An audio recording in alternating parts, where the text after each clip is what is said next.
Corporate exposure and practical work experience తో 4 years BS programme. పూర్తి వివరాలకు వెంటనే స్క్రీన్ పైన కనిపిస్తున్న నంబర్స్ కి కాల్ చేయండి.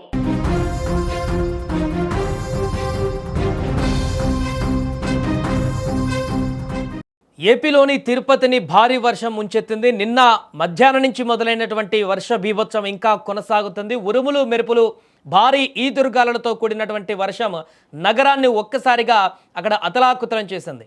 అకస్మాత్తుగా మారినటువంటి వాతావరణంతో తిరుపతి నగరవాసులు భక్తులు తీవ్ర ఇబ్బందులు పడ్డారు. ఈదురుగాలుల బీభత్సానికి పలు చోట్ల చెట్లు కూడా నేలకొలిగాయి. మరికొన్ని చోట్ల విద్యుత్ స్తంభాలు విరిగిపడ్డాయి. దీంతో ట్రాఫిక్తో పాటు విద్యుత్ కూడా తీవ్ర అంతరాయం ఏర్పడింది.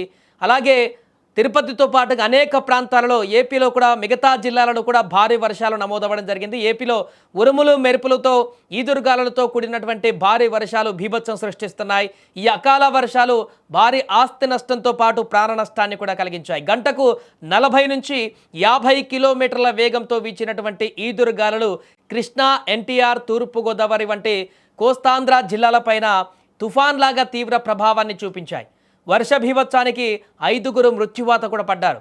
కృష్ణా జిల్లా కుమ్మరపాలెం బైక్పై వెళ్తున్నటువంటి మనోహర్, శివరామకృష్ణ అనే 2 యువకులపై భారీ చెట్టు కూలిపడ్డంతో వారు అక్కడికక్కడే ప్రాణాలు కోల్పోయారు.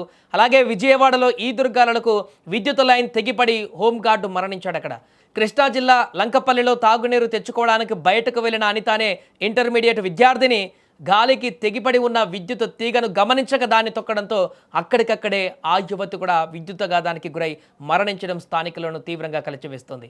తీవ్రమైనటువంటి ఈదురుగాలుల కారణంగా వందలాది చెట్లు వేళ్లతో సహా పెకిలించుకుపోయాయి. అనేక చోట్ల విద్యుత్ స్తంభాలు, భారీ ట్రాన్స్ఫార్మర్లు నేలకొరిగాయి. దీనివల్ల కృష్ణా, ఎన్టీఆర్ జిల్లాలలోని చాలా ప్రాంతాలు గంటల తరబడి చీకట్లోనే ఉండిపోవాల్సి వచ్చింది. విజయవాడ పరిసర నగరాలలో రోడ్లు జలమయం కావడంతో ట్రాఫిక్ పూర్తిగా స్తంభించిపోయింది. ప్రస్తుతం విద్యుత్ శాఖ అధికారులు యుద్ధ ప్రాతిపదికన పునరుద్ధరణ పనులు చేపడుతున్నారు. అక్కడ మరోవైపు రాయలసీమలోని అనంతపురం జిల్లాలో కూడా వర్షం, గాలివాన కారణంగా అనేక పంటలు అక్కడ నేలకొరిగాయి. ముఖ్యంగా బొప్పాయి, మామిడి తోటల్లో పూర్తిగా దెబ్బతిన్నాయి. ప్రాథమిక అంచనాల ప్రకారం రైతులకు దాదాపు 5 కోట్ల మేర పంట నష్టం వాటిల్లినట్లుగా తెలుస్తోంది. రాష్ట్రానికి వర్షం ముప్పు ఇంకా తప్పిపోలేదని ఆంధ్రప్రదేశ్ విపత్తు నిర్వహణ సంస్థ మరొక వైపు హెచ్చరిస్తోంది.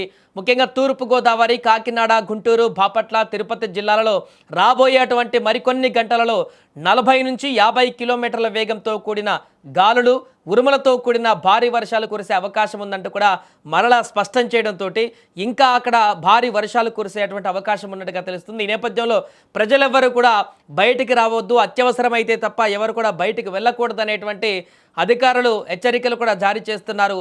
తిరుపతితో పాటు అనేక ప్రాంతాల్లో కురుస్తున్నటువంటి నాన్ స్టాప్ వర్షానికి పూర్తిగా బెంబేలెత్తిపోతున్నారు. విపరీతంగా పడుతున్నటువంటి వర్షాలకు తోడుగా గాలులు కూడా విపరీతంగా వీయడంతో ఎక్కడ ఏ చెట్టు కానీ లేకుంటే హోర్డింగ్లు కానీ ఊడి మీద పడతాయేమో అనేటువంటి ఒక భయాందోళన అయితే అక్కడ ప్రజల్లో కలిగింది. ఇప్పటికే 5గురు ప్రాణాలు కోల్పోవడం జరిగింది.